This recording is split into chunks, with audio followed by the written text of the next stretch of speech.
Olá, sejam todos muito bem-vindos e muito bem-vindas à nossa série Desconexão Digital com Propósito. A série que foi pensada para você que é pai, para você que é mãe, para você que é família, que é cuidador, que quer entender um pouco mais sobre o espaço digital para ajudar a sua criança, o seu adolescente, o seu filho a se desconectar mais das redes e a estar mais conectado em família, a estar mais conectado nas relações sociais, dentro da escola, se sentindo mais importante e pertencente nesses núcleos, nessas relações. E é com muita alegria que eu digo que chegamos à nossa aula de número 10, onde hoje falaremos mais sobre as experiências, as experiências positivas vivenciadas na infância e o quanto elas contribuem para fortalecer a identidade daquela criança, para que quando ela chegue na vida adulta ou final ali da adolescência, ela já possua consigo as ferramentas necessárias, a identidade fortalecida para enfrentar as adversidades e estar mais forte nessas situações. E é justamente isso que nós pretendemos aqui, mostrando e trazendo esse alerta de quanto as redes e a conexão digital atrapalham esse processo de desenvolvimento cognitivo e emocional saudável de uma criança. E para nós falarmos mais sobre a necessidade de vivência de experiências de importância, que é a nossa pauta de hoje, é claro que eu vou destacar aqui a obra que está nos conduzindo nesse momento onde nós estamos falando sobre as experiências positivas vivenciadas na infância, que é a obra Educar, Amar e Dar Limites, da Sara Braga e do Paulo Vieira,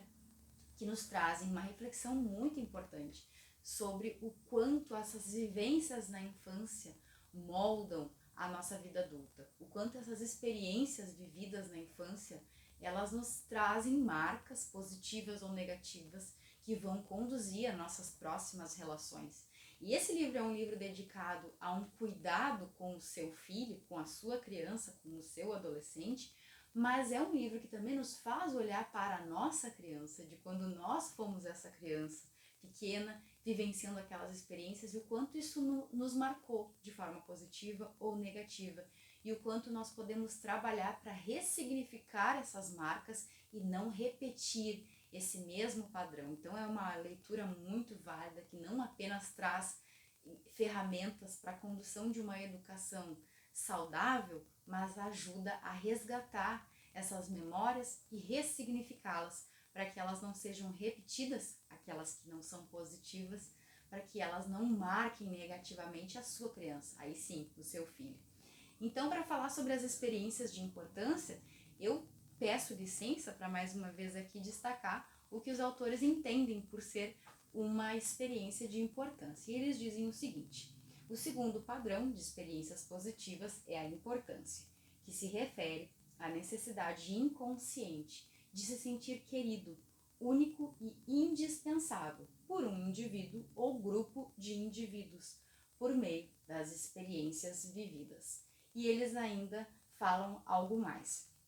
A memória de importância se manifesta quando a criança recebe a atenção plena dos pais durante uma brincadeira ou uma conversa, sem smartphone ou qualquer outra distração, ela consegue viver uma experiência completa de importância. E é claro que eu precisava destacar essa frase, e se fosse possível, lê-la com letras maiúsculas e em alto som, era o que eu faria. Porque é aqui onde está o núcleo, da nossa reflexão. A necessidade de vivenciar uma experiência de conexão emocional, afetiva, física e visual, sem conexão digital, sem smartphone ou qualquer outro aplicativo de conexão digital. É claro que muitas vezes trazer o smartphone para uma conversa que vá conduzir, que vá analisar o espaço digital, que vai buscar mecanismos e formas de melhor proteger a sua criança, o seu adolescente, de orientá-lo quanto a mídias sociais e jogos virtuais, isso também é necessário. Mas é muito importante a gente ter em mente que existem momentos em que a conexão digital, e aqui eles falaram no smartphone, que é de fato a nossa falta, mas não só me refiro ao smartphone. qualquer outra conexão, um filme, uma série, uma televisão, enfim, é preciso que haja um momento em que se estabeleça um diálogo e uma conexão visual sem outra distração. E por que eu chamo a atenção da conexão visual? E aqui eu falo de uma forma geral, não apenas quando nós estamos nos comunicando com uma criança ou com um adolescente, mas com qualquer pessoa, com qualquer outro adulto que tenha a capacidade de compreender. Mas quantas vezes nós já fizemos isso ou fomos vítimas dessa situação de que estamos falando com alguém e essa pessoa está conectada, respondendo uma mensagem ou atendendo alguma demanda de urgência no seu telefone, no seu computador e não se conecta visualmente conosco. O que acontece? Muitas vezes as respostas que são dadas naquele momento são respostas automáticas, a pessoa não prestou atenção plena naquilo que nós estamos conversando, trocando ou até mesmo combinando, e acontece muitas vezes erros, falhas de comunicação, justamente porque não se estabeleceu simplesmente algo tão fácil e simples que essa conexão visual, que é o parar o que eu estou fazendo no digital para olhar para aquela pessoa, conversar com ela, fazer os acordos e combinados necessários com contato visual. Parece algo tão pequeno, mas na verdade é tão significativo e muda tanto as conexões e comunicações que se nós sentimos, inclusive não nos sentimos importantes, quando um adulto faz isso conosco, imagina uma criança. Imagina um adolescente, que são pessoas que ainda não têm a capacidade de compreensão plenamente desenvolvida. Então essa experiência de importância é justamente isso, fazer conexão visual, afetiva, de toque, isso é extremamente importante. E os autores também trazem algumas pesquisas que eu rapidamente gostaria de compartilhar aqui. A primeira delas é uma obra publicada pela ArtMed Porto Alegre, 2016, da professora Sue Gerhardt, que o título da obra, inclusive, é Por que o amor é importante? Como as experiências de afeto moldam o cérebro do bebê. E nessa obra, inclusive, ela destaca que o bebê, assim como nós, né, possuímos neurônios espelho, e que já o bebê consegue e está muito latente, né, esse estímulo neural do bebê, e esses neurônios espelho, portanto, estão ali aguardando ardentemente formas de se conectar e reagir e imitar aquele adulto com quem esse bebê convive. Então ela destaca nesse livro, né, o quanto essa questão do neurônio espelho está aguardando para que a criança imite aquele comportamento, o quanto isso está latente e a neuroplasticidade está acontecendo de uma forma muito intensa na infância, na primeira infância, e até os 12 anos isso acontece. É por isso que nós falamos que até os 12 anos as experiências vivenciadas moldam a nossa personalidade e identidade, porque ali existe uma predisposição muito grande de absorver comportamentos, absorver experiências com impacto maior, inclusive, e portanto tudo que é vivenciado nesse período pode gerar, né, emoções positivas ou negativas, e isso vai fazer com que a gente repita esse comportamento na adolescência e também na vida adulta. Então, muita atenção quanto a esse período de vida também. Uma outra pesquisa que eles compartilham nessa obra inclusive está no YouTube, acredito que o vídeo ainda está publicado pelo TED, naquela época que se fazia muitos vídeos sobre várias pautas, e a pesquisadora responsável por essa pesquisa, enfim, é a doutora Brenda Fitzgerald, e ela fala sobre a importância de a gente ter então essa predisposição a interagir com o bebê de forma física, afetiva e emocional, para que se estabeleça esse vínculo. E ela traz uma pesquisa que eu achei muito interessante, que é a seguinte: foi feito então um estudo com mães com seus bebês no colo, e essas mães, portanto, viravam alguns minutos para trás, voltavam para fazer conexão com o bebê sem expressão no rosto, né? Sem comunicação e sem interação. E ficavam, portanto, com cara de paisagem, enquanto o bebê tentava, de forma bastante efetiva e efusiva, chamar a atenção daquela mãe, mostrar, apontar para cá, apontar para lá, fazer algo com que ela se conectasse com ele, rir, brincar, fazer alguma coisa para que ela interagisse, mudasse a sua expressão física, né? A expressão do seu rosto.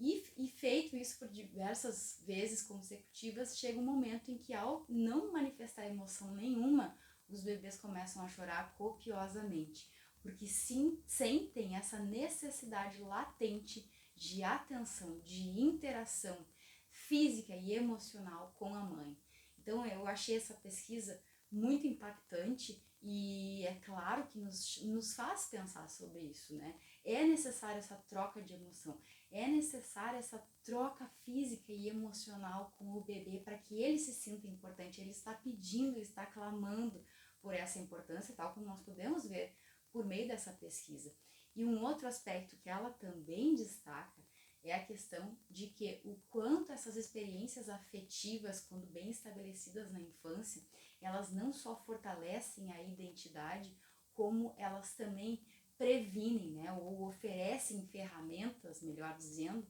para que essa criança, quando na vida adulta, então, tenha possibilidades de interagir e passar pelas adversidades de uma forma mais tranquila, vamos dizer assim. E aqui o que eu também destaco, que está assim mencionado na obra: as crianças são especialmente sensíveis às experiências adversas traumáticas, não só pelo fato de que o seu cérebro está em plena formação, mas também porque até os 12 anos a plasticidade neural é muito mais farta e fácil de acontecer.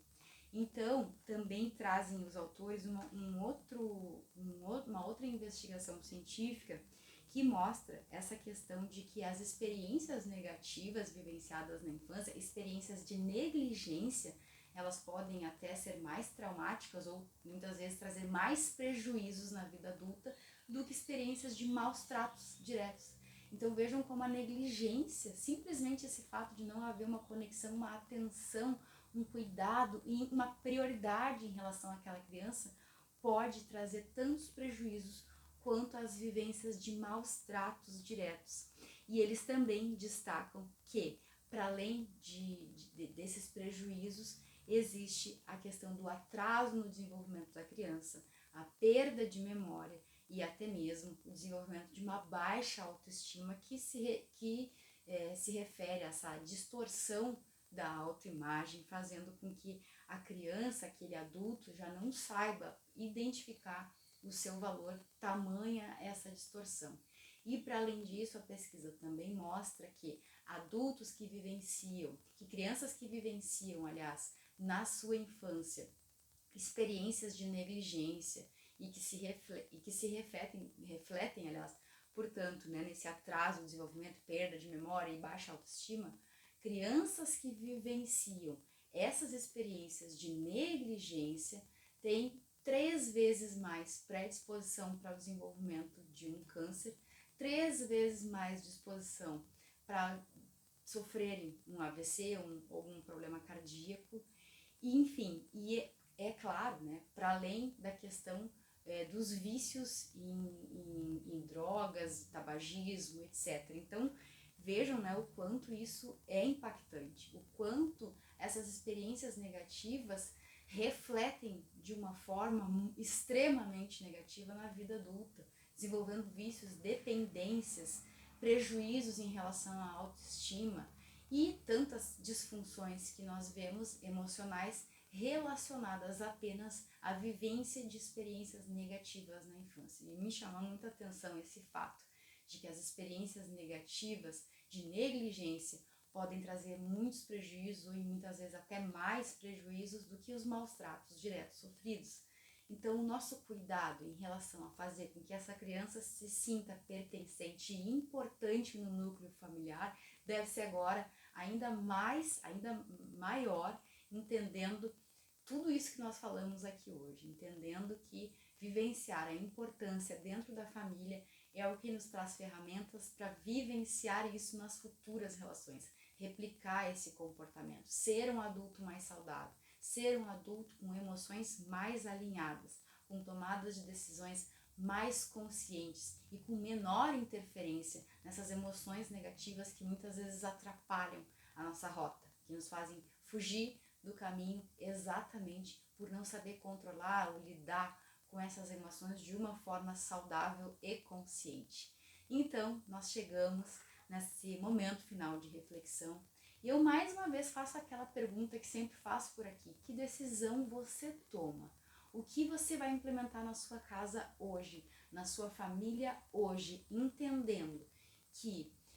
as experiências de importância são tão necessárias para o desenvolvimento saudável deste adulto. Como é que nós podemos então proporcionar isso para uma criança? Entendendo que a neuroplasticidade cerebral nessa fase da vida está tão latente, está tão disposta a fazer novas conexões e tão necessitada de aprendizagem, como é que nós podemos influenciar de forma positiva essa aprendizagem? Como é que nós podemos trabalhar e proporcionar experiências de importância, de necessidade, de pertencimento dentro da própria família? É o que eu peço para você nesse nosso momento final. Tome a sua decisão e implemente uma pequena ação hoje. Uma pequena ação todo dia é o que nos leva a um grande resultado. Eu agradeço de todo o coração você ter ficado comigo até aqui. Eu peço que compartilhe a sua decisão aqui comigo. Curta esse vídeo, compartilhe com outras pessoas também que precisam fazer essa reflexão e que tomem também as suas decisões para o todo dia. É no todo dia que nós alcançamos os grandes, os extraordinários resultados. Nós nos vemos na próxima quarta-feira às 19 horas, falando mais sobre as experiências positivas vivenciadas na infância e do quanto elas nos ajudam a fortalecer a identidade e a ter mais ferramentas diante das adversidades. Um beijo muito carinhoso, até a próxima quarta, às 19 horas aqui.